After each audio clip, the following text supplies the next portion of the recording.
obiettivi che il programma si è posto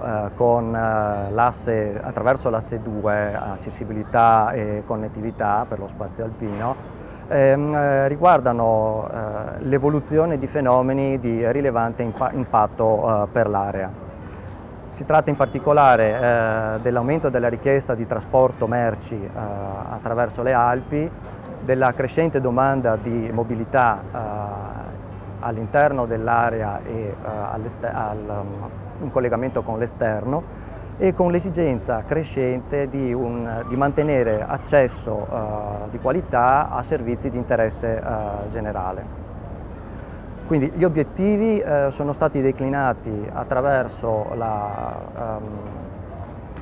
miglioramento dell'utilizzo delle infrastrutture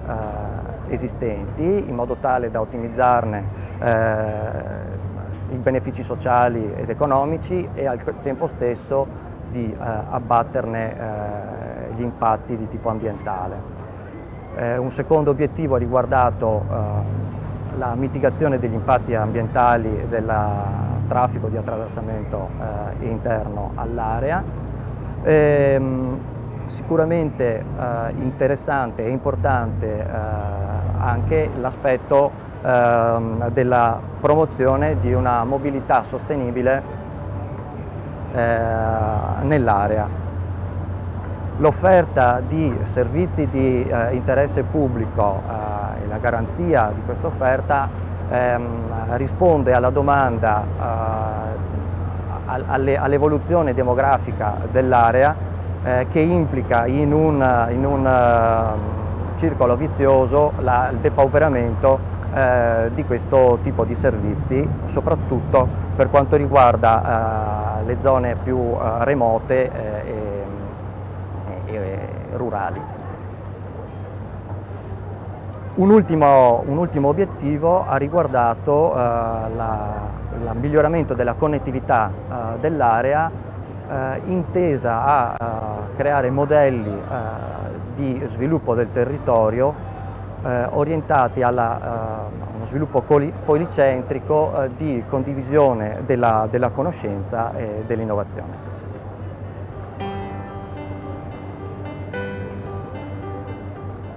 Le criticità che si sono affrontate attraverso la progettazione di questo periodo di programmazione hanno riguardato prima di tutto il trasporto merci. È una domanda di trasporto che è in evoluzione, dovuta sostanzialmente a aspetti geografici. Stiamo parlando di un'area che è nel cuore dell'area produttiva europea, e quindi di un'area attraversata da alcuni dei più importanti assi viari di rilevanza europea. Parliamo del corridoio 1, del corridoio 5, del corridoio di due mari che collega il Mar Baltico con il Mar Mediterraneo. I progetti hanno affrontato temi di diversa natura, spaziando dalla gestione del traffico all'interno dell'area, cercando di abbattere le conseguenze ambientali del traffico, cercando di evitare o comunque di mitigare gli effetti di congestione nell'area. Per questo si è trattato anche il tema dello shift modale, cercando di promuovere soluzioni che consentissero di trasferire il trasporto delle merci da gomma a rotaia, quindi alleggerendo impatti sia ambientali che di congestione negli assi viari.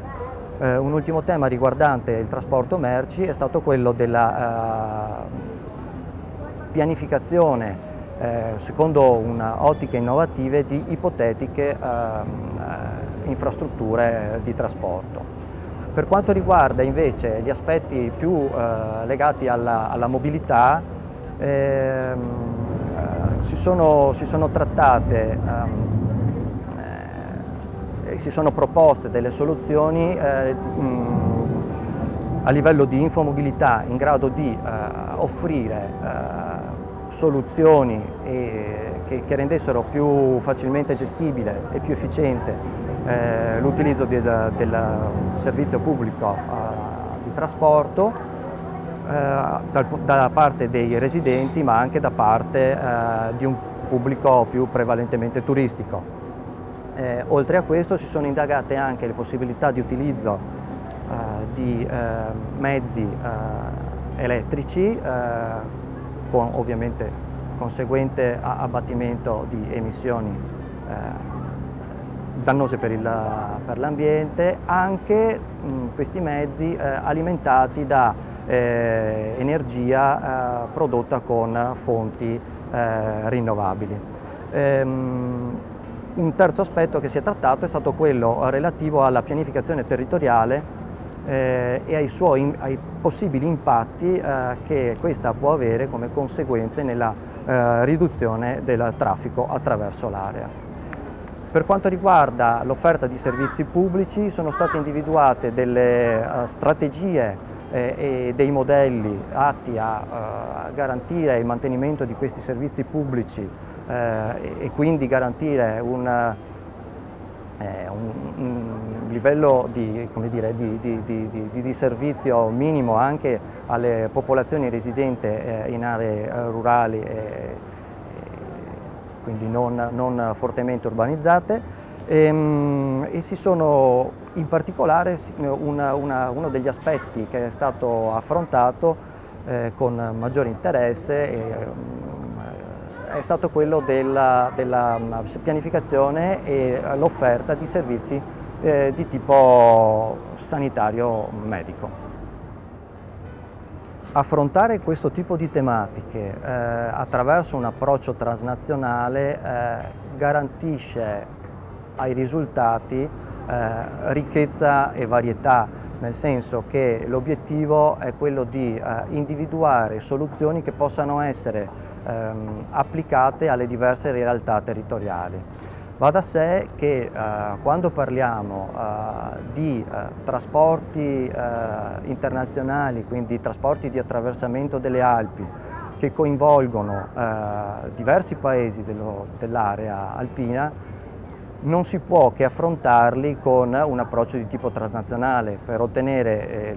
quella minima convergenza e coordinamento delle politiche e degli interventi che altrimenti renderebbero inefficaci le soluzioni individuate.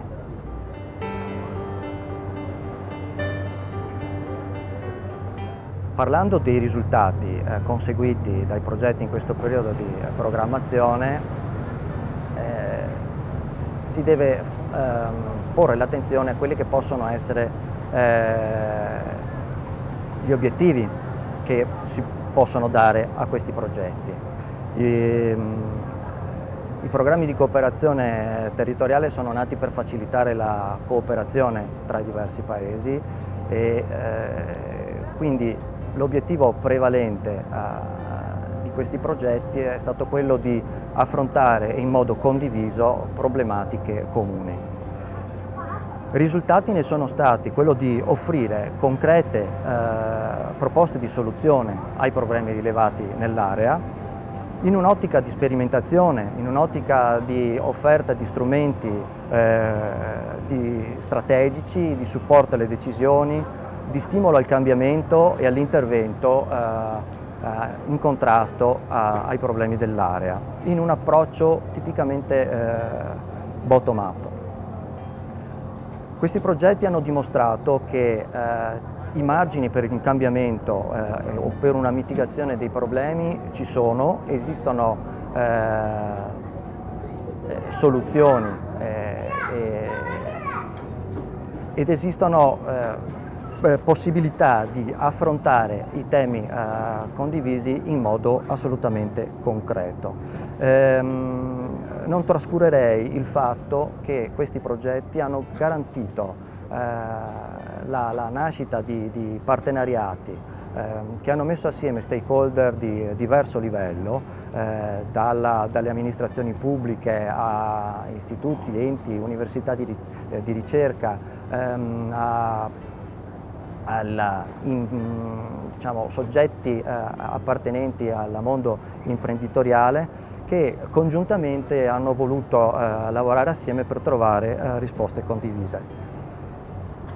Per fare alcuni esempi di progetti che hanno dato risultati concreti, citerei il progetto AlpCheck 2, un progetto che ha capofilato Regione Veneto, che sulla base dei precedenti risultati del progetto AlpCheck, che aveva raccolto un ampio database riguardo ai dati di traffico nell'area alpina, li ha rielaborati, ha prodotto dei modelli di simulazione e di gestione di questi dati, in grado di dare degli strumenti, di offrire degli strumenti decisionali per la gestione del traffico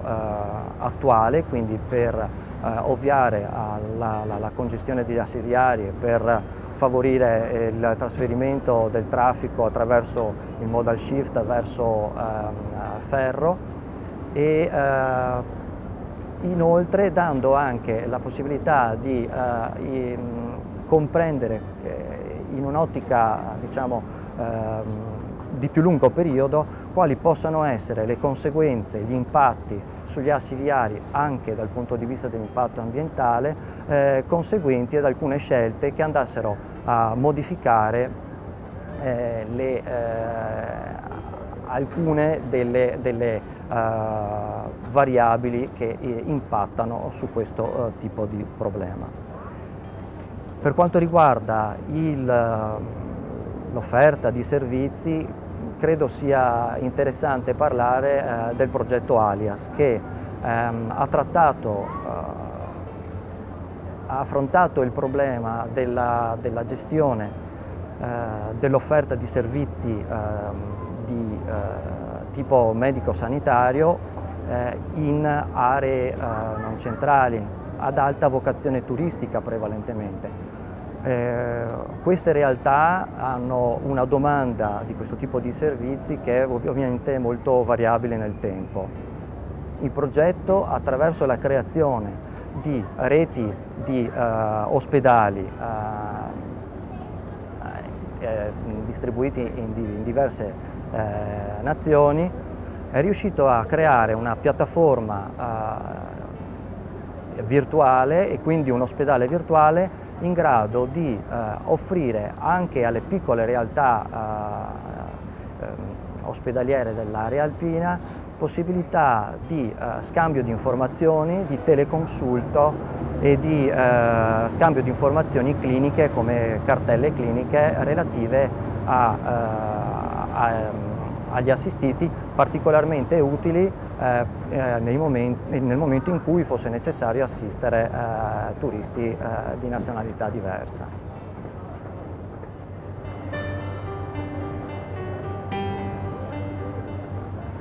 Già il programma nel periodo 2007-2013 si è posto questa domanda, cercando di rilevare quali fossero i fattori che garantissero successo alle proposte progettuali. Diciamo che tra i vari aspetti che sono stati rilevati come fondamentali, certamente quello del coinvolgimento del decisore politico e quindi della policy cycle nella definizione, nello svolgimento del progetto è stato considerato assolutamente rilevante. Quindi per il futuro credo che sarà sempre più importante riuscire a coinvolgere il livello decisionale per garantire di offrire sempre più risultati in linea con le attese, non solo, ma anche di garantire che questa convergenza di obiettivi renda più facilmente e più concretamente applicabili le soluzioni individuate su vasta scala. Ci sono altri aspetti sui quali sicuramente bisogna concentrare la nostra attenzione. Si tratta di aspetti di tipo di diffusione dei risultati. Molto spesso i risultati di questi progetti non sono conosciuti e rimangono, diciamo, disponibili da un pubblico ristretto. Si tratta quindi di fare rete, di cercare di dare diffusione a quanto ottenuto con le ricerche, con le implementazioni, con le azioni pilota messe in campo dai progetti. Si tratta anche di cercare di fare rete tra diversi progetti, non solo dello stesso programma, anche tra diverse aree, per rendere più completa la proposta, per tenere in considerazione quanto è diciamo, disponibile o quanto è stato rilevato, trovato e proposto anche da altre esperienze progettuali, in modo tale da dare le risposte il più possibile a 360 gradi. Si parla quindi di fare rete, si parla di visibilità, ovviamente non si può lasciare indietro l'aspetto del pratico dell'implementazione di queste proposte progettuali. Una grande attenzione andrà data per il futuro alla possibilità che questi progetti, una volta trovate le soluzioni adeguate, trovino adeguata forma di finanziamento in grado di poi consentirne l'applicazione in vasta scala sul territorio. Tra gli strumenti che potranno essere utili a questi obiettivi ce n'è uno sul quale il programma si è speso, è uno strumento che ha avuto